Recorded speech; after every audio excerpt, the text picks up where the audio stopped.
Well, most of us have signed up for a fundraiser walk or two, knowing that the money will go to research. It's not often that we get a chance to actually witness what that end result looks like.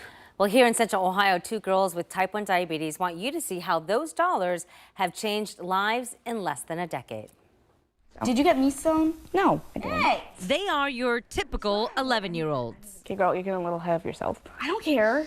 Until they talk about their lifelong disease. So the Dexcom goes on with that's what the phone is for. Type 1 diabetes. Transmits a signal to the phone telling us what our number is, so we know if we have to change our give ourselves sugar, which in our case is Smarties, or give ourselves insulin, which is given through this thing, which you can lift up your shirt, which is right there.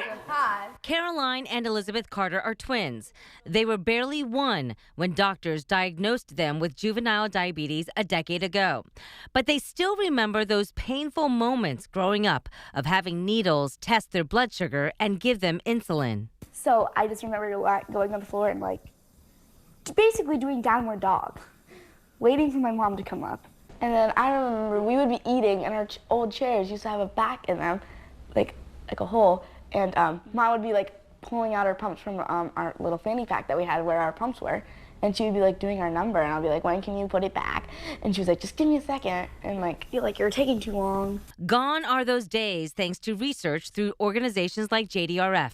Year after year, the Carters join thousands of Central Ohio families in their unwavering belief that a cure is just one step away. This year, for the first time, JDRF will offer testing on site for biomarkers of type 1 diabetes. It's considered a game changer for families with a history of T1D or other existing autoimmune deficiencies, so they can prepare for what's ahead. We can actually change the course of the disease, so it can delay the onset of full-on type 1 diabetes for 3 up to 5 years. It's still wait, they have pandas in Minecraft?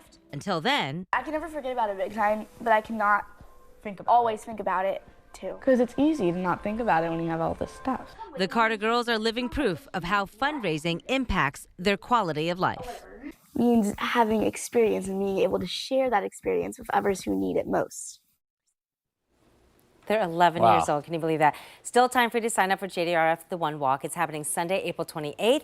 I'll be there as the MC, and just go to 10tv.com/feature links to register anytime. Yeah, it's really good to see the impact you're having, because you're right. You sign up for these walks and runs and you just do it without thinking that, oh, I'm really having an impact. Yep. And when you see how fast medical technology is now making lives more livable with people who live with type 1 or any other disease, it's amazing where that money goes. Yeah. It is good cause, Yeah. close to home, and probably get a couple of steps in so you can Yes. enjoy your Sunday dinner after that, right? Absolutely.